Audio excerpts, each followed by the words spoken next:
उपासक को चाहिए जो वैष्णव दीक्षा ले चुका है कि ब्याह कनागत कारटो राजदान गृहदान भगवत जनिन को गहे तो होए भजन की हानि। ब्याह शादियों में भोजन नहीं पाना चाहिए। तो आप कहेंगे तो व्यवहार ही नहीं चल पाएगा, फिर हमारे व्यवहार में कौन आएगा। कोशिश करो जहां तक हो सके। कौन तुम्हें वहां वीडियो में बना खड़ा है कि तुमने पाया कि नहीं पाया। सब अपवित्रता का राज्य होता है। अगर आप वैष्णव हो तो भगवत समर्पित भोजन पाओगे। एक वो सिस्टम होता है जिसमें ऐसे भर के सब रख दिए और सब ले करके पा रहे। इसमें क्या पवित्रता है। आप मतलब ऐसा तो है कि एक बार लेकर के फिर आप ले सकते हैं, कोई भी ले सकता है, देने वाला कोई नहीं, अपने आप से उठाओ और खाओ। वाह, तो सब अपवित्र हो गया कि नहीं हो गया। उसी जूठे हाथ से आप लिए, उसी जूठे हाथ से वो ले, उसे कहाँ वैष्णव सिद्धांत रह गया। पहले गांव में तो ऐसे पवाया जाता था, सबके पैर धुले जाते थे, पट्टी बिछाई जाती थी, बैठाला गया, सुंदर पत्ते के वो पत्तल धोने और फिर रज के कुल्हड़ आदि पात्रों में बढ़िया और परोस करके फिर जय जयकार हो। गाँव में भी जय हो जयकारा लगता था। और फिर ऐसे और जो पूज्य जन होते थे उनको भेंट देकर पैर छुआ, ऐसे सम्मान। अब ये जूता पहने और सब पवित्र भोजन, तो इसलिए मना कह रहे हैं ब्याह का भोजन नहीं लेना चाहिए। विरक्त को तो बिल्कुल नहीं लेना चाहिए। गृहस्थी में अपना देख लो, काम चला लो। उस दिन पेट दर्द कर रहा है ऐसा कह दो, नहीं, अपना बोल दे कि भाई आज हमारा पेट खराब है, उल्टी जैसा लग रहा है, अगर इतना भी पाया तो उल्टी हो जाएगी, अगर आप चाहो तो नींबू पानी ले सकते हैं। ऐसे काम चलाना चाहिए। अपनी वैष्णवता पवित्र, अब उन्हीं में लोग मदिरा जिरा प्रिय उसी से ले रहे हैं, उसी से आप लोगे जूठा, कैसे भजन बनेगा। और दूसरा कह रहे हैं कनागत, पितरों का जो पक्ष आता है उसमें जो भिक्षान पितर श्राद्ध कान ये निषेध किया गया। ये नहीं, वैसे ब्रजवासी जन देते भी नहीं, मना कर देते बाबा हमारे यहाँ श्राद्ध है, और वैसे लेना भी नहीं चाहिए, नहीं तो भजन का नाश होता है। ब्याह का भोजन नहीं लेना चाहिए, कनागत पितर श्राद्ध का भोजन नहीं लेना चाहिए। और कारटो वो जो तेरही जो शरीर छूटने के बाद वो भंडारा होता है वो वैष्णव जनों को नहीं पाना चाहिए। अब अपने घर में है तो बात अलग है, लेकिन निमंत्रण का नहीं पाना चाहिए। और विरक्त को तो पाना ही नहीं चाहिए। ब्याह का नहीं पाना चाहिए, पितृ श्राद्ध का नहीं पाना चाहिए। और कारटो कहते तेरही, जो 13 वहाँ शरीर पूरा होने के बाद वो नहीं पाना चाहिए। और कह रहे हैं राजदान, राजा का भोजन नहीं पाना चाहिए। बड़े राज पदों पर विराजमान उनका प्रतिग्रह नहीं लेना चाहिए। और यहां प्रायः हम प्रार्थना करते हैं अपने जनों से कि कभी ऐसा न स्वीकार किया जाए। जो साधारण नौकरी करते हैं, किसान हैं, वो 150 रुपया दे दे तो ले ले, उससे नमक दाल रोटी खाओगे तो भजन बढ़ेगा। और जो ऊंची गड्डी के चक्कर में पड़ोगे तो फिर भाव बिगड़ जाएगा, भजन नहीं होगा। राजअन्न निषेध किया गया है। राजअन्न राज प्रतिग्रह बहुत हानिकारक होता है। यहां तक कि राज दर्शन निषेध किया गया। जब महाप्रभु चैतन्य देव से कहा गया कि जगन्नाथपुरी के परम महाभागवत राजा रुद्र प्रताप जी आपके दर्शन करना चाहते, तो उन्होंने कहा हाँ, आप यही करोगे ना, हमारा सन्यास धर्म नष्ट करोगे, अब राज दर्शन हम करें। यहां तक कि वो राजवेश से छुप करके और गोपी गीत कंठस्थ करके जब महाप्रभु को दूर से सुना तो कहा कौन महाभागवत अमृत रस बरसा रहा है। महाप्रभु ने आलिंगन किया। राज दर्शन, राज अन्न, राज प्रतिग्रह, ये इसलिए कि इससे बुद्धि भ्रष्ट हो जाती है, भजन में रुचि नहीं होती।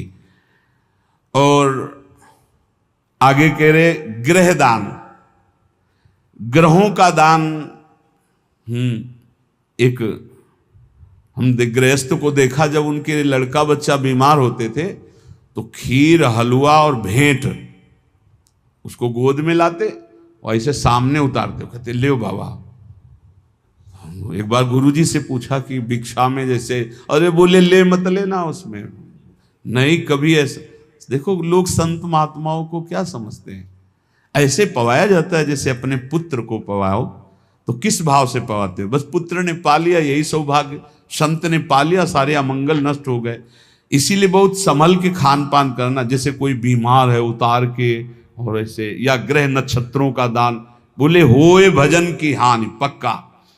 ब्याह का, श्राद्ध का, पितृपक्ष का, एकादश श्राद्ध का, 13वीं का, राजन्न का और ग्रहों का दान, भगवत जन इनको गाए तो होए भजन के हानि पक्का। भजन नाश जो ग्रह नक्षत्रों आदि का नहीं दान पुण्य करते, बहुत होश में। घाट बाट चौपार चुरी देवल हाट मसान, भगवत बसिन सराय में भजन भड़ाई निदान। इतने जगह का भोजन नहीं लेना चाहिए, ऐसी जगह बैठ के भजन नहीं करना चाहिए। बोले घाट में जहां स्त्री पुरुष स्नान कर रहे हो वहां बैठकर भजन नहीं करना चाहिए। भजन नहीं होगा, उपद्रव करेगा, नेत्र चंचल होंगे। जहां स्त्री पुरुष की भीड़ लगी हो, लोग स्नान करते हो, ऐसे स्थानों पे उपासक को नहीं बैठना चाहिए भजन के लिए। जहां से लोग रास्ता बनाए हों वहां नहीं बैठना चाहिए। घाट बाट और चौपार, चौराहे पर नहीं, और देवल मंदिर में बैठकर नहीं, और हाट बाजार में बैठ करके नहीं, और श्मशान में बैठकर नहीं। भगवत रसिक सराय, सराय आदि में जहां बहुत लोग बैठकर संगोष्ठी करते हो वहां नहीं। इससे भाव दूषित हो जाएगा, तुम्हारा भजन नहीं बनेगा। घाट बाट चौपाल चूरी देवल हाट मसान, नदी के किनारे जहां बहुत लोग स्नान कर रहे हो, घाट के और रास्ते में और चौपाल में, चौराहे में, मंदिर में, बाजार में, श्मशान में, सराय आदि में बैठकर भजन नहीं करना चाहिए, क्योंकि भजन भाव इससे दूषित हो जाता है, बिगड़ जाता है। तो भजन कहां करे फिर? नदी किनारे गिर शिखर बाग इको सो देखी, भगवत जन बिलमो तहां बाढ़े भजन विषेक। कोई नहीं है, कोई स्नान करने नहीं आता, ऐसे घाट से अलग स्थान पे माताएं बहनें न बैठे। ये विरक्त संतों की बात कही, माताएं बहनें समाज का ही सेवन करें। ऐसी जगह बैठे जहां लोग आ जा रहे हैं, ऐसी जगह बैठे जहां 4 लोग बैठे हुए हैं। एकांत ऐसे स्थानों में ना ये सूत्र स्वीकार करें। नदी किनारे बहुत दूर एकांत में जहां जन साधारण लोग न जाते हो, गिरि शिखर पहाड़ के किसी एकांतिक चोटी पर बैठकर, या किसी एकांतिक बाग में, या किसी एकांत स्थान में जहां लोगों का ठहरना बैठना आना जाना नहीं है, ऐसे स्थान पर बैठकर चित्त को प्रभु में लगाए तो भजन विशेष बढ़ता है। नदी किनारे गिर शिखर बाग को सो देख, भगवत जन बिलमो तहां बाढ़े भजन विशेक। श्री भगवत ऋषिक जी महाराज कह रहे हैं ऐसी जगह भजन बढ़ता है। और सबसे ज्यादा भजन की वृत्ति आती है भगवान के प्रेमी जनों के संग में बैठकर। एक बार कि गौशाला में भजन करे तो इतना आप संगम में करे, फिर लिखा था गुरु चरणों के समीप भजन करे तो अनंत गुना फल मिलता है। तो गुरु चरणों की समीपता का क्या मतलब है? अपने गुरुदेव की पादुका, अपने गुरुदेव की आपने श्री सीताराम ओंकारनाथ जी को देखा, छाती में बांधे थे अपने गुरु जी की पादुका। ये निरंतर गुरु का सानिध्य है। गुरु चरण पादुका साक्षात गुरु जी। जब भरत जी ने कहा कि प्रभु हम सब तो आए हैं आपका अभिषेक करने के लिए, आप जैसी आज्ञा करें, तो भगवान ने कहा भरत जैसा तुम कह दोगे। जब सारा भार भरत जी के ऊपर डाल दिया तो भरत जी ने कहा जे विधि प्रभु प्रसन्न मन होई, करुणा सागर कीजिए सोई। प्रभु जिस प्रकार आपका मन प्रसन्न हो वही कीजिए, ऐसा नहीं आपका मन जिस प्रकार। तो भगवान ने कहा हम तो यही चाहते अपने पिता की आज्ञा का पालन करो। तो बोले प्रभु जीने का सहारा दे दीजिए। तो भगवान ने पादुका 14 वर्ष तक पादुका को सिंहासन में विराजमान कर पूर्ण राज्य शासन आज्ञा मांगकर करते थे। ऐसे गुरु चरण चिन्ह, गुरु चरण पादुका का सानिध्य और निरंतर भजन तो अनंत गुना फल प्रदान करता है। जो उपासक अपने गुरुदेव या भगवत भक्तों को सबसे बड़ा मानता है त्रिभुवन में, उसी का भजन सिद्ध होता है। ये भी बात समझ लो। भजन न करने वाले के ही हृदय में दुनिया का प्रपंच आता है। नहीं तो गुरु जब मत्ता परतरम नान्यत किंचित अस्ति धनंजय, मेरे सिवा कोई है ही नहीं, तो गुरु तो साक्षात परब्रह्म है ही। को कहे अवनी बड़ी, भगवत ऋषि जी कह रहे, कोई कहता है कि संसार में सबसे बड़ी भूमि है, पृथ्वी सबसे बड़ी है, तो कोई कहता है नहीं, पृथ्वी से बड़ा तासु दूनो समुद्र पुनी, पृथ्वी से बड़ी समुद्र है, पृथ्वी से बड़ा, क्योंकि पृथ्वी से कई गुना बढ़कर जल है, तो समुद्र बड़ा है। तो बोले सो अंजुलि भरी लियो ताई सोख्यो अगस्त मुनि, बोले समुद्र से बढ़कर अगस्त मुनि है, क्योंकि अंजुलि में रख के समुद्र को पी गए। तो बोले अगस्त भी तो आकाश में एक तारे की जगह है। नव अगस्त को बास छिपे उद्योत भानु के, जब सूर्य प्रकट होता है तो उनका टिमटिमाना भी नहीं दिखाई देता, आकाश में विराजमान है अगस्त। पृथ्वी से बड़ा समुद्र, समुद्र से बड़े अगस्त जी, क्योंकि अंजुलि में पी लिया। अगस्त जी आकाश में तारे की तरह चमक रहे, लेकिन जब सूर्य प्रकट होता है तो अगस्त का तेज छुप जाता है। और वेदों में कहे हुए सूत्र है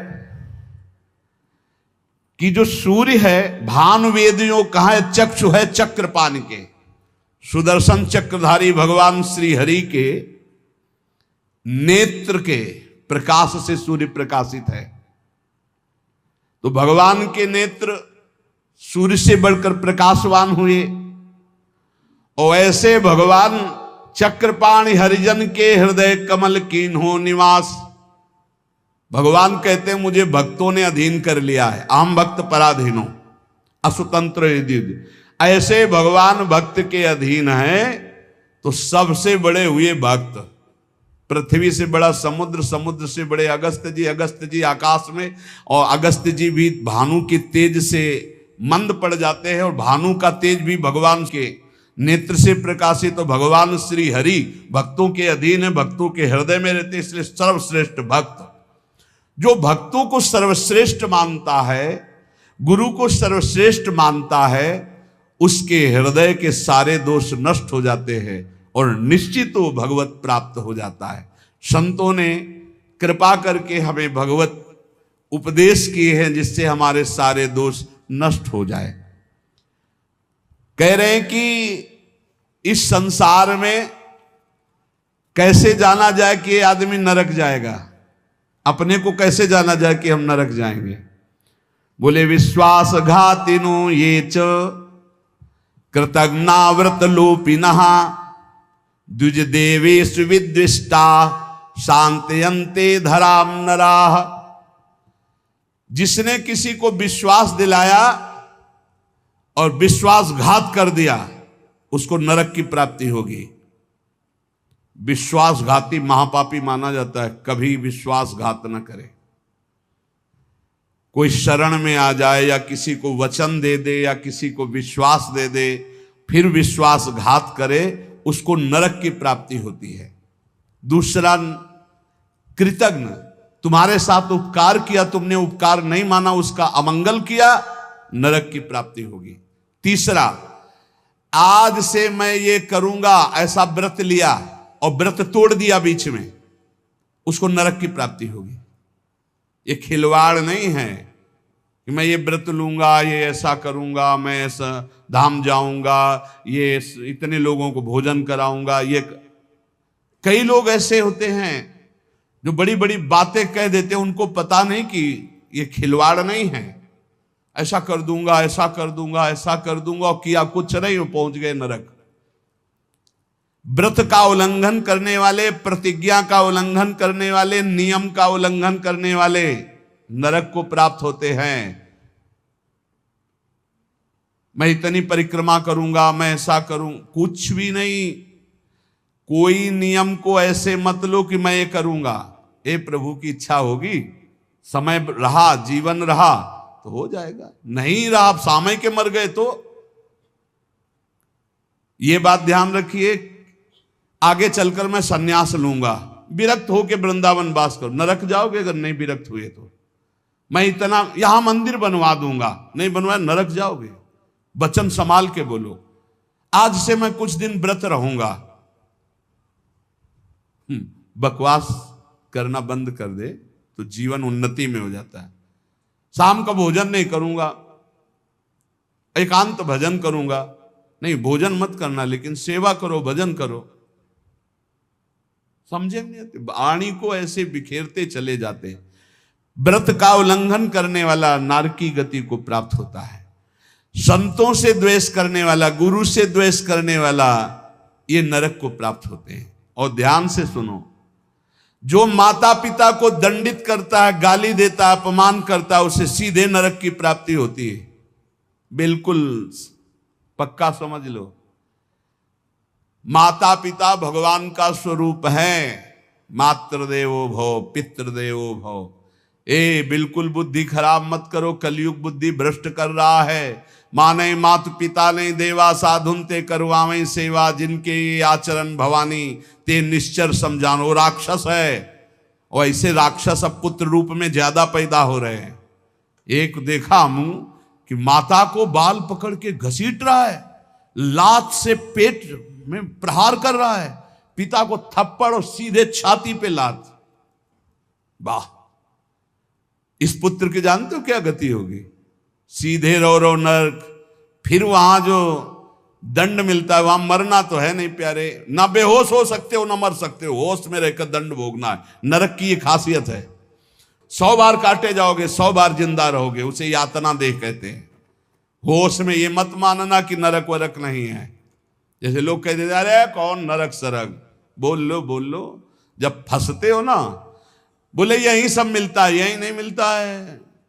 जब चोरी करोगे तो पहले घर से लेके थाने तक डंडा चलेगा, फिर थाने में स्पेशल पिटाई होगी, फिर कपड़े वपड़े संभाल के तुम्हारे हथकड़ी लगा के जज के सामने, फिर वहां तुम्हारी चोरी का न्याय होगा। ये ब्याज में मिला है। ये ब्याज में घर से लेकर पकड़ने तक और थाने तक जो पिटाई हुई, ये ब्याज है। मूल तो न्यायाधीश करेगा कि 20 साल की सजा या अमुक से इतना इतना दंड। ऐसे ही कर लो मनमानी पाप।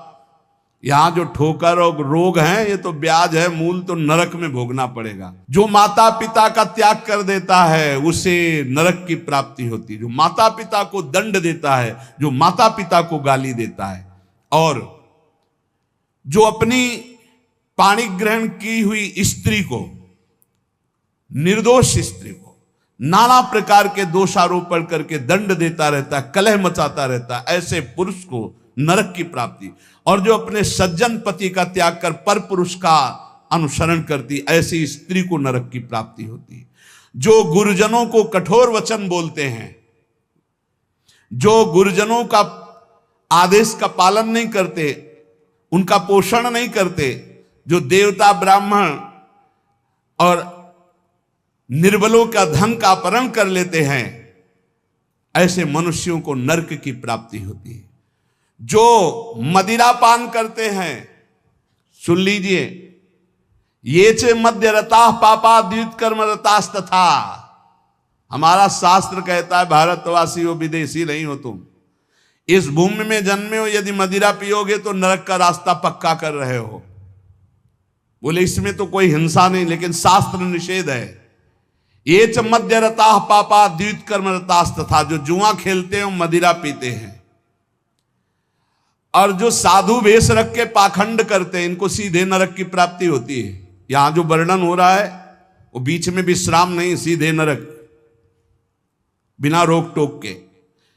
जो माता पिता को दंड देते हैं, जो निर्बलों का धन अपहरण करते हैं, जो देवताओं का धन अपहरण करते हैं, देव मंदिरों का, जो पापी मदिरा पीता है, जुआ खेलता है, जो पाखंड करता है साधु वेश में, इन सबको नरक की प्राप्ति होती है। ऐसा थोड़ी कि तुम साधु वेश रख लिए तो तुम चक्रवर्ती हो, जो चाहो सो कर सको, नहीं। देखो, अगर साधु वेश धरकर गलती हो जाए तो भगवान क्षमा करते, चूक, लेकिन पाखंड का मतलब जानबूझ के वही करते रहना। महापात की, अतिपात की, इन सबको, और जो दूसरे जीव जंतुओं को पका के खाते हैं, जो जीवों को पका के, ये भारत है, भारत धर्मात्माओं का देश है, महात्माओं का देश है, यति और सतियों का देश है। यहां एक कबूतर के लिए अपने शरीर को काट के तराजू पे रख दिया। ये वो राजाओं का देश है, वो प्रजा का देश है जो शरणागतों के लिए जीवन अर्पित कर दे। यहां जो जीव जंतुओं को पका के खाते हैं, भैया सुन लो, ये जो मांस मछली अंडा खाने वाले बोले और तो कुछ हम नहीं खाते, मछली खाते। तो मछली में जीव नहीं? बोले नहीं, ये पानी की तरोई है। हाँ हाँ, हमसे बोले एक तरोई जो होती है वो जमीन में छेलती है, ये पानी की तरोई है मछली। और पानी की तरोई है वो। बनोगे तुम भी पानी की तरोई, तैयार हो जाओ, फिर तुमको सीधे मिर्ची की तरह तल के कढ़ाई में जिंदा फिर खाएंगे। वो काल स्वरूप भगवान है। अर्जुन को दिखाया कि देखो भीष्म द्रोणाचार्य लौंग इलायची की तरह फंसे हमारी दाढ़ों में। होश में रहो, शास्त्र आज्ञा है। जो दूसरे जीव जंतुओं को मार के उबाल के बोले हम तो नहीं इसे पर खरीद के लाते हैं, वैसे ही भोग मिलेगा, दंड मिलेगा। और सुनो, जो सत्कर्म का संकल्प करके सत्कर्म नहीं करते, सत्कर्म का संकल्प लेके सत्कर्म का ये करूंगा, ये दूंगा, ये ऐसा कभी मत बोलो, जबान से कर दो, कर दिया, जबान से बोल दिया और किया नहीं तो नरक जाओगे। जो दूसरों को सदैव कष्ट ही देता रहता है, जो शास्त्र और धर्म के विरुद्ध चलता है, शास्त्र के अनुसार चलने वालों का उपहास करता है, जो दूसरे की जीविका छीन लेता है, जो द्वेषवश महामहिम गुरुजनों की निंदा में प्रवृत्त होता है, वे सब नरक जाते हैं। जो दाता दान दे रहा है और वो जाकर उसको भड़का के रोक देते हैं, नरक जाएंगे, दाता भी और भड़काने वाला भी। जो पाप कर्म के लिए प्रेरणा देता है, जो अनाथ उनको पीड़ा पहुंचाता है, इन भूतल पर ऐसे लोगों को नरक की प्राप्ति होती है और ये पाप उनको घोर दुख में नरकों में ढकेलते हैं। ब्रह्मण्यम पुण्यमुत्सृज्य ये द्विजा लोभ मोहिता कुकर्म युपजीवंती ते वै निरयगामिना नरकगामी। ध्यान से सुनना, जो ऊंचे कुलों में जन्म लेकर के निम्न आचरण करते हैं, न संध्या है, न बंधन है, न अर्घ देना है, बस मनमानी पापाचरण, सीधे नरक, खिलवाड़ नहीं है। तभी कलयुग ने ब्रह्मा जी से कहा था चिंता मत करो। जैसे बड़े भैया ने सतयुग ने कहा हमारे राज्य में कोई नरक नहीं जाएगा, फिर छोटे भैया त्रेता जी ने कहा कि हमारे राज्य में भी जैसे बड़े भैया का राज्य वैसे ही रहेगा। द्वापर ने कहा आज्ञा पालन की कोशिश करेंगे। तो कलयुग ने कहा ब्रह्मा जी से वचन देते हैं, भूल चूक से कोई स्वर्ग या परम पद चला जाए ना, सीधे नरक भेजेंगे, हाउसफुल, नरक हाउसफुल रहेगा। देख लो ना, यही लक्षण है, जो लक्षण है उनको देखो प्राय। जो लोभ से मोहित होकर परम पवित्र कुलों में जन्म कर होकर के अपने कुल धर्म का त्याग करके पापाचरण करते हैं, ऐसों को नरक की प्राप्ति होती है। जो भगवान को गालियां देते हैं, नास्तिक हैं, इनको नरक की प्राप्ति होती है। जो धर्म की मर्यादा को भंग करते हैं, उनको नरक की प्राप्ति होती है। जो कामी पुरुष दूसरे की स्त्रियों के साथ या कामी दूसरे पुरुषों के साथ, उनको नरक की प्राप्ति होती है। ध्यान दे दे, भारत है, धर्म विधान है। अब आप कह दो कि नहीं कानून नहीं, ये कानून, ये भागवतिक कानून है, भगवान का बनाया हुआ है, तुम्हें भोगना पड़ेगा। होश में सत्संग सुनाने के लिए ये बड़े बड़े शास्त्रों से, महर्षियों से इसीलिए चयन करते हैं कि तुम्हारे और हमारे होश ठीक रहे। ये भारत है, ये धर्म भूमि है, यहां मनमानी आचरण नहीं कि पतिवंचक पर पति रति करई, गोस्वामी तुलसीदास जी, रौ रौ नरक कल्प सत परई, ऐसे पुरुष के लिए भी है। जो दंभ करता है, जो किसी को दान देने की बात कह के पलट जाता है, उसे नरक की प्राप्ति होती है। जो दूसरों की चुगली करता है, जो अभिमान में भर करके दैन्य पुरुषों को सताता है, ऐसे लोग होते हैं। जो झूठ बोलता है बात बात पे, उनको नरक की प्राप्ति होती है।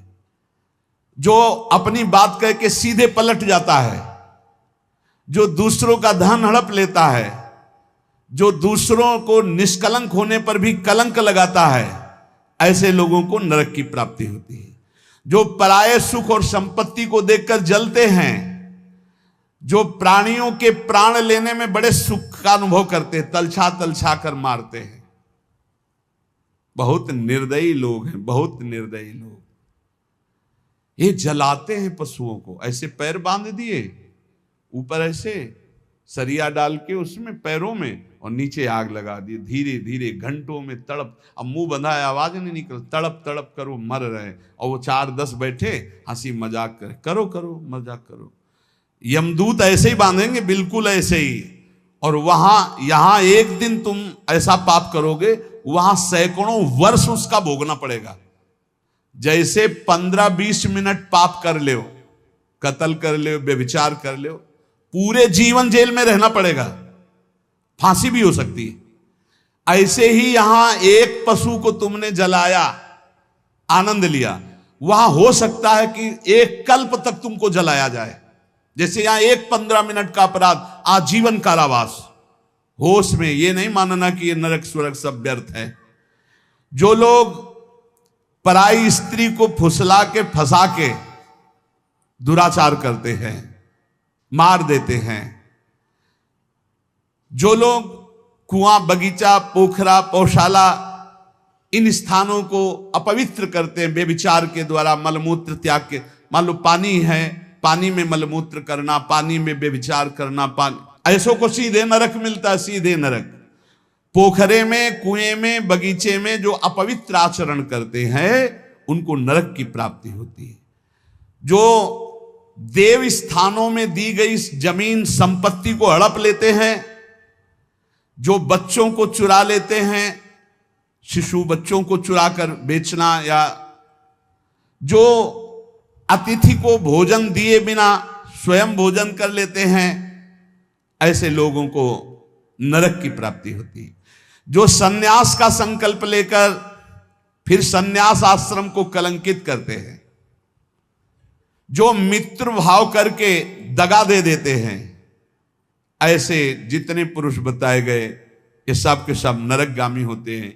इसलिए हम श्री भगवान का आश्रय लेकर नाम जप करते हुए सुधार करें, हमको नरक न जाना पड़े, इसी जन्म में हमारी भगवत प्राप्ति हो जाए, निश्चित हो जाएगी नाम जप से। और ये संकल्प लो, अब लो नसानी अब ना न सही हो, तो भगवान कृपा करके माफ कर देंगे। हम तो हम सर्व पापेभ्यो मोक्षयिष्यामि मा शुचा। श्री राधा वल्लभ लाल की।